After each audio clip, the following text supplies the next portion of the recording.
Occasion ఏదైనా location ఎక్కడైనా తెలుగువారి వేడుక అంటే ఆలివ్ మిఠాయి ఉండాల్సిందే.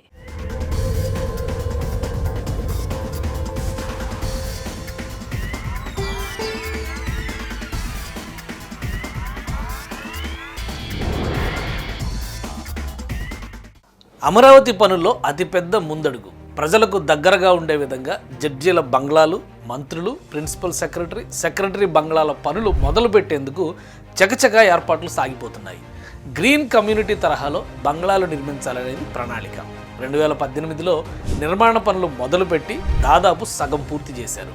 రాష్ట్ర పరిపాలన, విధానపరమైన నిర్ణయాలలో కీలక భూమిక పోషించే వారి కోసం ఓ భారీ కమ్యూనిటీకి అమరావతి మాస్టర్ ప్లాన్ ప్రణాళిక వేసింది. జడ్జీలు, ప్రిన్సిపల్ సెక్రటరీ స్థాయి అధికారులు, మంత్రులకు గేటెడ్ విల్లాల తరహాలో నిర్మించాలన్నది ఆలోచన. మొత్తంగా 71 బంగ్లాలు కాగా అందులో 36 జడ్జీలకి, 35 మంత్రులకి విభజించారు.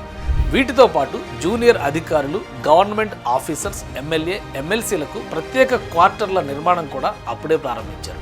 ఈ భవనాలు 80% వరకు పూర్తయ్యాయి. 2019లో వైసీపీ ప్రభుత్వం అధికారంలోకి వచ్చిందే తడవుగా ఈ పనులన్నీ ఆగిపోయాయి. చేసిన పనులకి బిల్లులు క్లియర్ కాక కాంట్రాక్టర్లు నానా పాటలు పడ్డారు. ఫలితంగా ఆ విల్లాలు బూత్ బంగ్లాలుగా మారిపోయాయి. కూటమి ప్రభుత్వం అధికారంలోకి రాగానే అమరావతి నిర్మాణంపై ఫోకస్ పెట్టింది.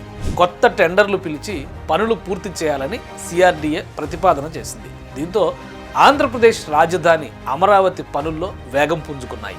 బంగ్లాలు, క్వార్టర్స్ నిర్మాణాలు 9 నెలల్లోనే పూర్తి చేయాలని ప్రభుత్వం డెడ్లైన్ పెట్టింది.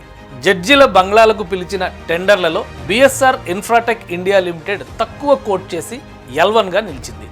కార్యదర్శుల బంగ్లాలను పూర్తి చేసే కాంట్రాక్ట్ని KMB projects limited, MLA, MLC, IAS టవర్లను పూర్తి చేసే కాంట్రాక్ట్ని ఎన్సీసీ లిమిటెడ్ సంస్థ L1గా పొందింది. టెండర్లలో అర్హత సాధించి L1గా నిలిచిన సంస్థలకి సిఆర్డీఏ లెటర్ ఆఫ్ యాక్సెప్టెన్స్ ఇవ్వడంతో పనులు ప్రారంభించేందుకు ప్రణాళిక రెడీ చేశారు. 5 ఏళ్లు పనులు నిలిచిపోవడంతో నిర్మాణ పనుల వ్యయం భారీగా పెరిగిపోయింది.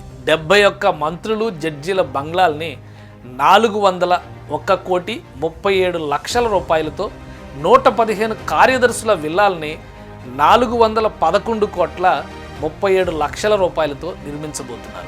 2018లో 80% పూర్తయిన భవనాలకు ఇంకో 260 కోట్లు ఖర్చు చేస్తే అవి అందుబాటులోకి వచ్చేవి. కానీ వైసీపీ ప్రభుత్వం రివర్స్ విధానం వల్ల ఆ వ్యయం ఏకంగా 524 కోట్లకు చేరింది. దాదాపు రెండింతల భారం ప్రభుత్వంపై పడింది. ఆ ప్రాంత అభివృద్ధికి అవసరమైన podium, water some, flooring, fall ceiling, architectural finishing, electric plumbing పనులు, రోడ్స్ నెట్వర్క్, డ్రైనేజీ సౌకర్యం, ఎలక్ట్రిక్ సబ్స్టేషన్లు, ట్రాన్స్ఫార్మర్ల ఏర్పాటుకి కూడా టెండర్లు ఫైనల్ చేసింది సిఆర్డీఏ. ఆ పనులు కూడా జోరుగా మొదలవుతున్నాయి.